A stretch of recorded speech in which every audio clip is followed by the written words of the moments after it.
base.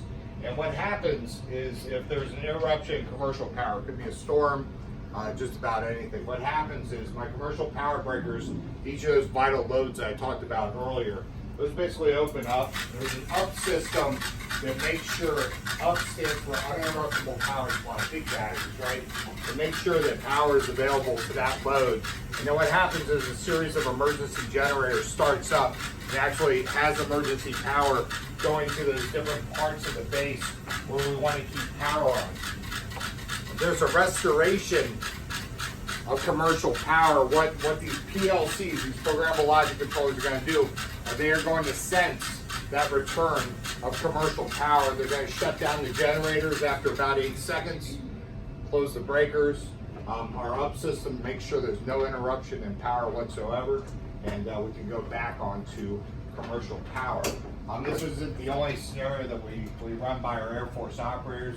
We also have traffic lights. I have a series of 6 of them on this Air Force base. Unfortunately, I have a problem with my diorama right now. It's not working properly, but that's okay. This is what it looks like virtually. Once again, they have a human machine interface. There's a lot of different stuff they can do. Maybe, okay, they can take it out of normal run. They can test all the lights, right? And you can think about all the havoc we can cause with different cyber attacks on this system, right? To be able to, make it look like that in both directions. You can understand what this will do to traffic, right? Yeah, it'd be a lot of fun, right? So basically, this is how we use this environment in order to train our operators. They come in here, they'll set up all their sensors. They have certain sensors that they set up where they can take a look at what the message traffic looks like going across the network, right? And hopefully they're able to detect attacks and maybe even stop those attacks if they have their sensors tuned right. All right, and we've used this, actually the space you're in right now. Now imagine another table brought in here. I'll normally have 6, 7, 8 operators in here at any given time. It's kind of tight, right? But we also use the conference room next door. I actually bring a red team in. We have different attacks that we run against this environment. Another thing that we do with it, if you're more of an IT type person, is we integrate this environment with a traditional IT environment, right? So it looks like a corporate network. In our case, a government Air Force network, right? So you can kind of see the interactions between IT and what we would refer to, the term I use, there's no standard term, I use operational technology, right? Which is anything that, that has to do with HMIs, PLCs, things that basically touch the physical world, I define as operational technology. And sometimes there's an interesting dynamic between IT and OT, right? Where OT can enable attacks on IT, and IT can enable attacks on OT, right? I'll give you a for instance for those that aren't as computer literate, right? So over in Las Vegas, this happened about 2 years ago. There was a fish tank thermometer that was sitting within one of the casinos. Basically, hackers got onto the floor of the casino, sitting there probably in a lounge, enjoying a drink or something like that, while they were hacking the fish thermometer. The fish thermometer got them access into the corporate IT network for the casino, and what they walked away with was their high rollers list. Doesn't sound like a big deal, but in the interest of Vegas, and if I'm a competing casino, that's a list I want, right? Because I can call those people, I can say, hey, I got different blackjack rules for you. Why don't you come over to my casino? They're called big fish, right? So yeah, that was a significant attack. We had another attack that occurred out in California. This one was through a sprinkler system, all right? So basically, this municipality that was in Orange County, right? They had basically irrigation system throughout the city that would turn on sprinklers at certain times, turn them off at certain times. The hacker came in from abroad, got access through the sprinkler system that was hooked up to the internet for God knows what reason, right? And from there, they got to the town's IT network. And then they went through, installed ransomware and encrypted everything for the town. So at that point, they had to pay the ransom in order to get the data back. It just happened down there in Florida. I think one of the counties down there in Florida, I forget which one. They just paid $600,000 to a foreign entity that went in there and installed ransomware. I'm strongly considering moving overseas and just setting up a business. Any questions? Can I answer any questions on the environment? I know we only have a certain amount of time. So who built Yeah. the Legos? Yeah, mostly children. We would never, ever work out. I assure you that, right? But yes, what we did was we had the kids build the Legos, and then we would install the electrical systems. You can see radars actually spin. We do that with servos. We have lighting systems we buy from a company called Brickloot. They're great lighting systems. Right now, there's some wear and tear on the runway. I'll be honest with you. I have taken this thing to three different locations in the last like 3 months. It's went out to Charleston, South Carolina. Then went up to Fort Meade to friends up there in the Maryland area, and then it went over to the U.S. Senate. So we actually briefed Senate staffers with this environment and kind of showed them how our diagram is going to work and how it's going to support training, and hopefully that leads to a little bit more funding. One of the things I can say about the government is they're really pretty good at IT security to a fault. I mean, there are certain times, if we were Google, we'd be out of business, right? They'll shut something down and make it not available before they'll allow it to be insecure. But what happens is within our government networks, it gets so secure that it becomes unusable. And if you're familiar with the CIA triangle, if you're a computer science type person, you know, availability and confidentiality and integrity. Thank you. Confidentiality and integrity are beefed up, and that availability goes, you know, down the tubes. Basically, on that triangle, pick two, right? That's what you're going to get. So, but for the OT side, there's about a whole lot of focus put on it, right? So it's kind of concerning. If you're talking commercial power companies, it's even a bigger problem. For you folks, I'm sorry to dwell on this question, but it kind of got me on a tangent now.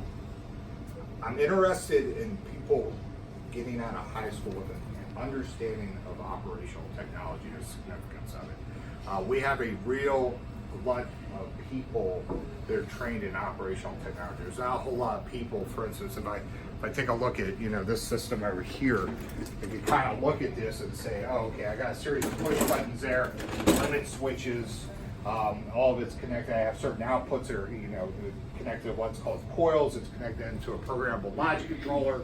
This is how this stuff is kind of put together. Most of us would look at this and say, hey, this is the area for electricians, right? And it is to a certain degree, but there's also a lot of protection that needs to be imposed on that PLC and its operational technology network in order to protect this infrastructure. Because remember, this stuff could be controlling, an oil refinery. You could go Texas example. It could be, a petrochemical company or something like that. So there could be real implications with a hostile actor or some sort of hacker getting into this environment, making changes to this environment. Most folks that go through a traditional IT program, they get out of college and they can't speak this language at all. And knowing the system of systems, forget it, right?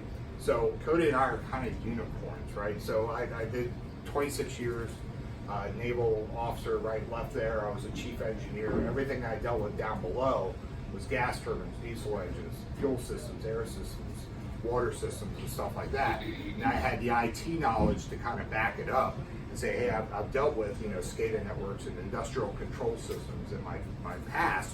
Now I can kind of take these two things and kind of add them up, right? Cybersecurity and your traditional ICS and SCADA type systems. There's not a whole lot of people that do that. There is a big demand for it right now.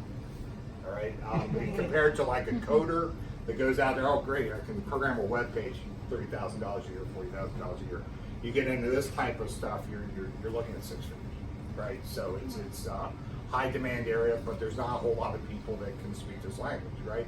Is there a certain, I'm sorry to interrupt, is Yeah, there sure. a certain certification that y'all hold that says you can't do this? No, There's that's actually nothing. funny. No. Yeah. So there's dozens of IT certifications, and I think Two?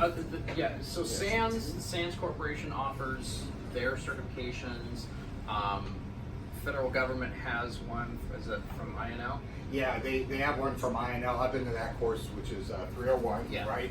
And then ISSA, right? The International Society of, I forget, whatever. ISSA, if you look at it, Google. Yeah, it, so there's yeah. like maybe 3 industrial security type certifications versus IT, which has dozens, if not hundreds nowadays. VOTEC programs still exist. Does VOTEC still exist? They're coming back. Oh yeah, I know, right? Yeah. Yeah, I know. I look at it. I'm not. I was the type of student when I was in high school. I was a monster, right? You didn't want me around. I was just bored out of my mind. I get to 9th grade and I was like, I got it all right. And at that point, I was kind of tuned out, right? But VOTEC programs, I probably would have done real well in VOTEC had I known. They were teaching COBOL programming over at VOTEC, right, and all these different types of things. I think this is an area where you could really kind of use your VOTEC programs and merge them with the traditional training that most of the high schools provide with IT and stuff like that, and come up with some very interesting programs for a VOTEC where you can teach like operational technology over there. I mean, think of the hands-on skill that's required for this, how to wire this PLC, how to get the different switches in there, how to get the outputs that you want, the motor controllers, how the relays work and stuff like that. So the traditional electrician stuff that they would teach with that VOTEC, imagine merging that with a cybersecurity program. How many scenarios can you portray here? Countless.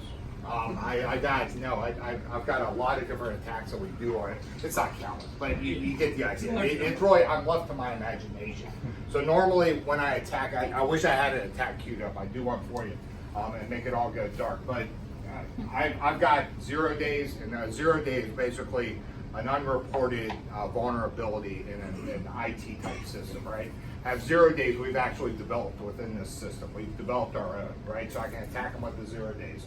I can attack them with the protocol. We run a Modbus TCP protocol and a DMP3 protocol. If I'm losing it, don't worry about it. It's just how the computers talk, right? So those 2 protocols, I can attack those protocols and make things happen. We've done man-in-the-middle attacks where we pretend like somebody comes in as a rogue actor and plugs into the network with like one of these Raspberry Pis, right? And is able to do something with that rogue device. By the way, while I'm on it, this environment, we built it for less than $4,000. We came to the government. We didn't want the government to spend a whole lot of money on commercial PLCs, so we built it really low cost. All right, we used Raspberry Pis. We put a piece of software on top of them called OpenPLC. You can, if you want to write that down, you can. OpenPLC is available on the internet. And we're able to basically create a $45 PLC at that point. The only commercial piece of hardware that you'll see up here is a box. It's by a company called MySCADA. It's a hardware software HMI. Okay, that costs us about $1,500. We splurged on that. We didn't need to, right? But the rest of it, very cheaply built, right? And we did that purposely because, like I said earlier, the government kind of struggles with OT. They couldn't define themselves. I couldn't go to them and say, hey, give me $500,000, I'm going to build this whole system for you, and then come up with a bunch of commercial programmable logic controllers, right? It really wasn't a good fit for the Air Force. So we said, hey, let's build a cheap environment, concentrate on the protocols, what's going across the wire, give them, an understanding about OT, ICS, SCADA, whatever term you want to use, works, and then build up as they define themselves, in the future. So there are cheap ways to do this. I know the Legos, us as parents, those are our parents, we normally look at them and go, oh man, they're pricey. But they're not that bad. They really aren't. And especially when you consider, somebody, you go to a salesman and they want to sell you some sort of virtual environment. Software licenses, they charge through the nose. That as educators, right? Anytime you're talking about some sort of IT system, they charge through the nose. So relatively very cheap. Yes, sir. How does your system protect against an EMP attack? Oh my gosh, that's a good question. It doesn't. I wasn't expecting that. That's a great question, though. The EMP is.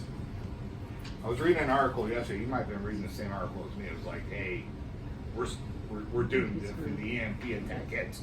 And to a certain degree, yeah, we are. It's a lot of our electrical grid is not hardened for EMPs. It's not even hardened for a really, really bad solar flare. There's one country in the world that has a robust enough power grid to protect against that super solar flare. You know those doomsday scenarios that keep giving you, it's like, "You're gonna knock out all the power, it'll never come back."